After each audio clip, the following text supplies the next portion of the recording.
Fala galera, sejam muito bem-vindos para mais um vídeo. Vamos fazer hoje um videozinho rápido aqui de pré-jogo. Amanhã, Vasco e São Paulo, no Rio de Janeiro, né?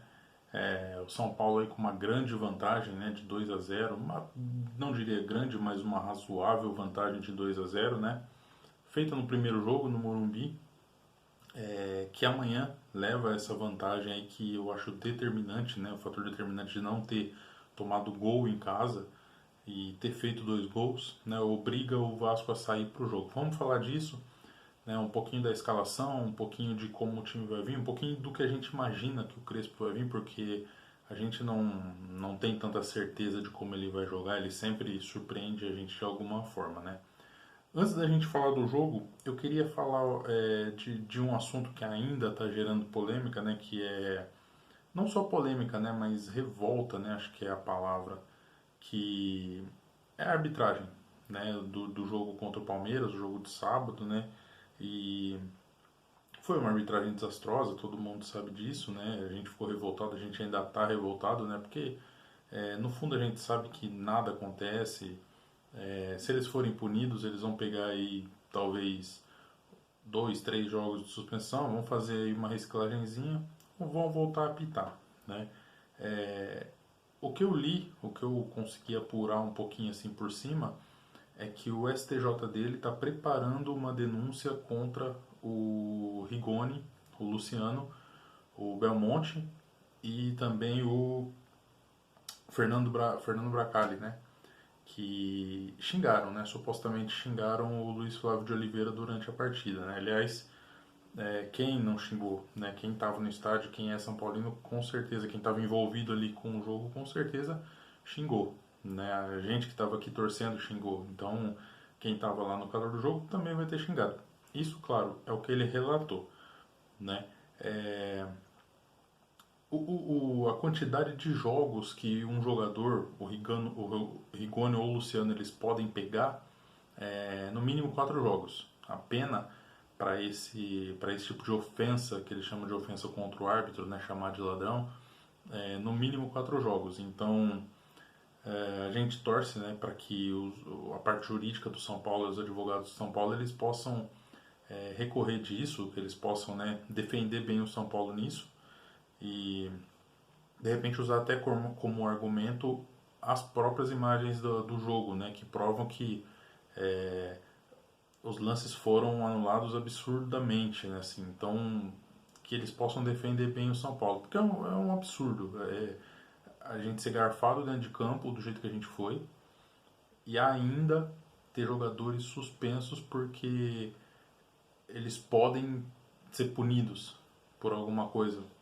Então não faz sentido nenhum, para mim não faz sentido nenhum e eu espero aí que nosso jurídico ele possa, né, ter essa competência de não deixar que isso seja levado adiante, né? Em relação aos árbitros, é aquilo que eu falei, nada vai mudar, né? O Péricles Bassoli já foi uma vez afastado, ele fez reciclagem, depois aí ele voltou a apitar e aí ele foi ser comentarista e aí agora voltou para arbitragem, então é isso mesmo que vai acontecer. Na CBF ninguém é punido, nada acontece e o que vai acontecer é o seguinte: o Luiz Flávio ele pode ser punido, ele pode ficar um tempinho na geladeira, mas provavelmente ele vai voltar a apitar, ele vai fazer uma reciclagem, vai voltar a apitar, e se ele não voltar a apitar, se ele decidir parar, ele vai ser comentarista, né? Vai virar comentarista de arbitragem e aí vai continuar comandando o apito do lado de fora.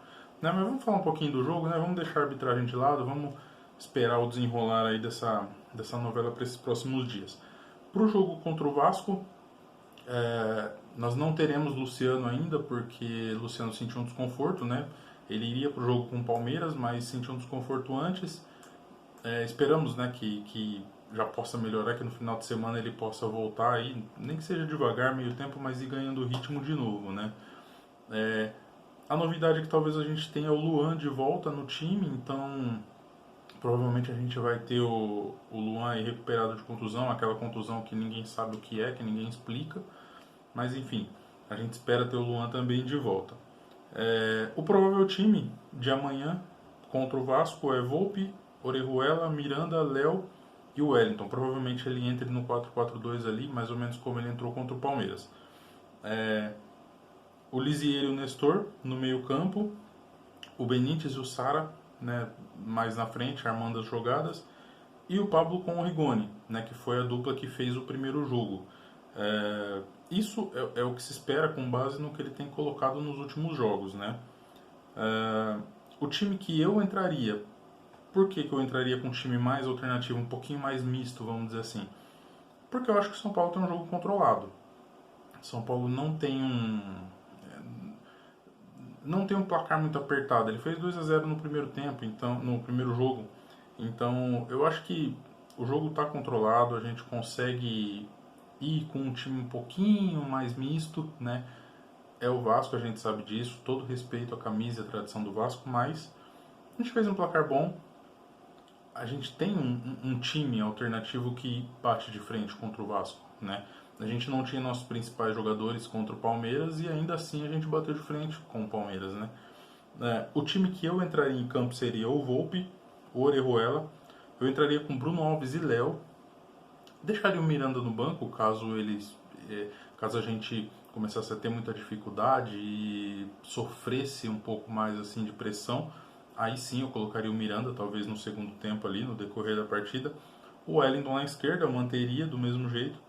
Eu entraria com o Luan logo de titular, se ele tiver à disposição, porque ele vai estar voltando, então seria bom já ir ganhando o ritmo de jogo, né?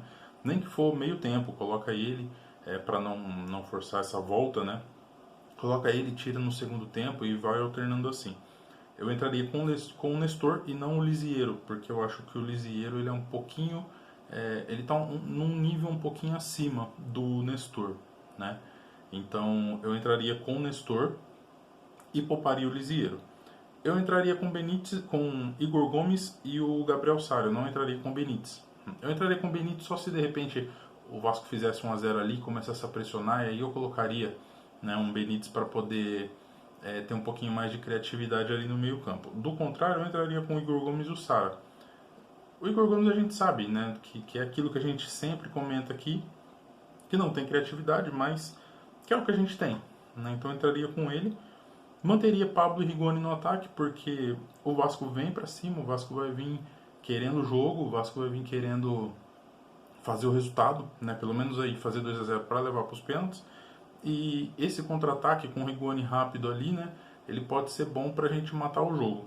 Caso ele entre com essa escalação que todo mundo está prevendo aí, eu acho que se a gente conseguir fazer 1-0, quem sabe 2-0, já dá para ele ir tirando os principais jogadores e ir poupando, né?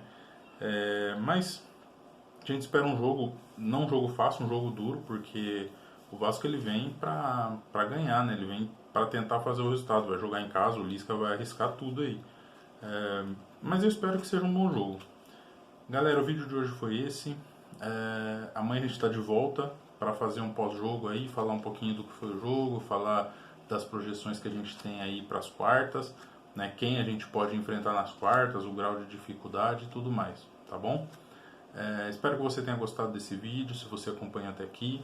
Se você está gostando do nosso conteúdo, se inscreve no nosso canal. Deixa seu like nos nossos vídeos aí, ajuda bastante a gente, tá bom?